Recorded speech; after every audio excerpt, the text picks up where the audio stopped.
All right, cheesers, welcome to another Protocol Cheese video. I don't know. Probably should have just started calling these something different at some point, but whatever. I've done too many of them now. And covering the Season 3 update with Infinite in this one because, like I said many times, every time there's a substantial update like this for the game that, supposedly addresses the servers and desync and whatnot, I want to, or even if it doesn't, honestly, just whenever there's a big update to the game, uh, just go on it and just see if anything feels different. And I want to talk about our findings and maybe some other stuff with the update in this one too. But I'll have footage in the background.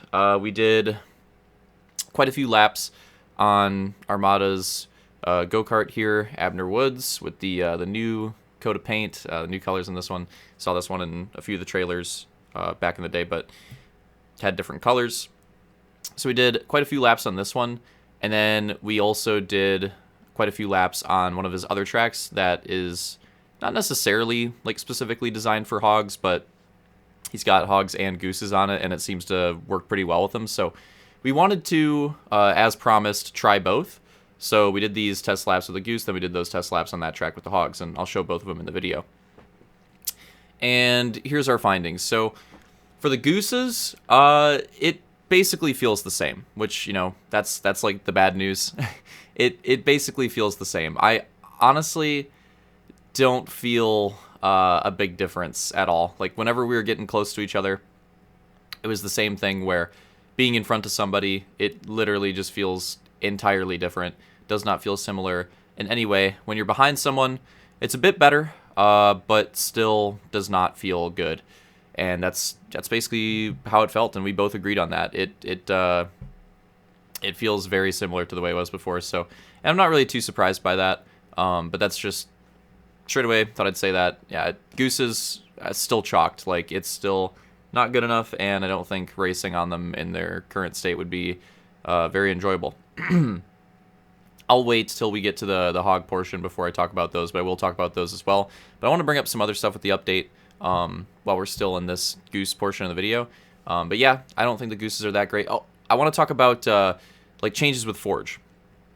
So even though we're not doing like any racing with it yet, there are some improvements to Forge. So if you're still on the Forge grind with Infinite and holding out hope that you get to race some of these someday, there are some nice updates for Forge. There's a couple new items added. They added like some invisible launchers, which is interesting.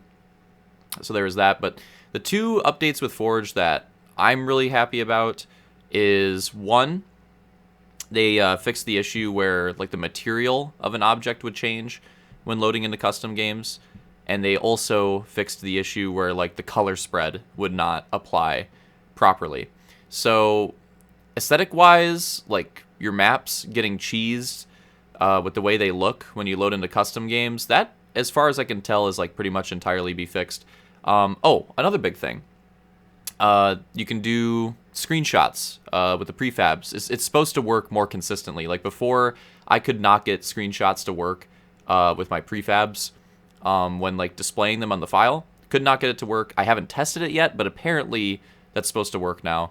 So that's pretty cool because I've been trying to stay, well, again, when we were making stuff, I was trying to like actually do it with the tracks in this game, but I didn't really do that with Halo 5, and I think it's a pretty smart thing to do. So I wanted to do it with my prefabs too, but it was broken. Apparently now it's fixed. And there was also a bunch of prefab fixes mentioned, which is pretty big because anybody that worked with prefabs, especially ones with a lot of small objects, like my pit boxes, knows that there's lots of issues with prefabs. And there was a lot of prefab fixes listed in the patch notes. So apparently the functionality with prefabs in general is just supposed to be a lot better. Oh, this is great, by the way. That I have to go back and rewind that one if you missed it. That Armada crash is great. But yeah, apparently the prefab stuff's supposed to work a lot better now. So I went onto, talking about the color spread thing, I went onto the map with the pit boxes, and Cadaris Creek, I think is what we... Yeah, that was the track name, with the pit boxes, and I didn't even have to go into Forge and change any. Like right away, I just loaded it into custom games, and I verified it, and yeah, the pit boxes it actually looked right. They actually looked normal. All the colors looked correct. There was one small issue with the bottom shelf. I have to go back and look at images because I know I took screenshots and see exactly what was wrong with it, but the bottom shelf of my pit box was not correct. Everything else seemed to be correct, like color-wise and placement-wise of the objects, but the bottom shelf, for some reason, was just like clearly missing multiple objects, so I need to figure that out. But, you know, apparently with these prefab fixes and stuff, hopefully stuff like that doesn't happen from here on out. But yeah, so there's some of the Forge fixes in the update for you guys, and as far as I could tell, most of them seem to be legit. Most of them seem to work and actually improve. So yeah, it was pretty nice updates, some good improvements. Oh, I missed a big one. You can forge on the dev maps too. So like legit tier S is actually possible in Infinite now, as you can forge on the dev maps now. So that's pretty cool. Okay, so now we're moving on to the hog portion, and pleasantly surprised. So the bad news was the gooses, right? That was the bad news. The hogs, or the Razorback, this is where the good news lies. These actually felt pretty decent. Now, we're going to need a better test, you know, with more people, which we'll have. We have Slaunch's. It's not this Sunday, but we do have Slaunch's Razorback tournament coming up in a couple weeks. It'll be the week after this Sunday. This Sunday, we're doing a Halo 4 World of Outlaw throwback. But we have that coming up, and that's pretty well timed because I think there could be some potential with these, because at least for Armada and I's 2-man test, like the gooses, we didn't need more people. Like just with us two, we could already tell it was like, yeah, this is just not good. It's just gonna get worse with more people. With the Razorbacks, I mean, you could see right there, like there was definitely some moments of lag and skippiness, but personally, I didn't feel the force push as bad when we were on these. And just in general, like the lag and desync of it just did not feel as bad as the gooses. So I don't want to like get the hopes up too much, but there might be potential. There might be potential with these. These seem, well, on the one hand as well, like they seem potentially more competitive anyways, to be honest, than the gooses in this game. So that's a thing too. But on top of that, they actually seem to run okay. It seems like the lag doesn't affect them as much. So again, I'm looking forward to that Slaunch tournament. If you want to try more stuff with Infinite, you know, make sure you still have your stuff for when that comes up, because it, you know, it'll be an interesting test. I'm excited for that. I'm excited now to test out the Razorbacks and see if they do work pretty well and see if there's potential there, and maybe we could come up with some different plans for Infinite involving these in the future. So yeah, that's the good news. These have potential. The other thing I want to talk about in this video was our stuff that we've been doing. So now we're going into week 3 for Firehog, and that's been going great. Everything seems to be, you know, flowing nicely.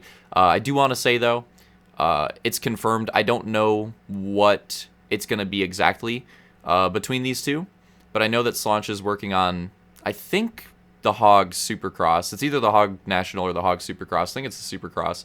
But he's working on that now, so hopefully we'll have that ready for week number 7. So we'll get that, you know, Hog Supercross, Hog National type track in for week number 7, which I'm really excited about. It's cool that that's going to be in the schedule. We did an experiment with that this weekend because we started our Sunday stuff. We did an Arena Cross night. All it was 3 different tracks, 3 different games, Arena Cross, and we did the Hogs on H2A for the last one to spice things up. And it was pretty fun. Everybody seemed to have a pretty decent time as far as I could tell. And I think it was, in general, like a pretty fun night. So that's a good start for that stuff. I like to see that the Sunday type stuff is already off to a good start and that people seem to enjoy it. And, you know, there's so many different ideas that we could do, too. It's not just that Arena Cross thing, but it worked pretty well. So it was a pretty good start. We're going to do the Halo 4 Woo throwback this Sunday. I'm looking forward to that. I think that should be really fun as well. And people should have a good time. We should have some good battles, good moments, cautions, crashes, stuff like that. So that'll be fun. And then again, the 2 weeks after that, we have the rally test with Slaunch's thing. And then we have Kratos Power Hour. So yeah, it's a lot of fun Sunday events. So yeah, all that stuff been going pretty well. And looking forward to the rest of it. So I hope you guys enjoyed this update, and see you in the next races.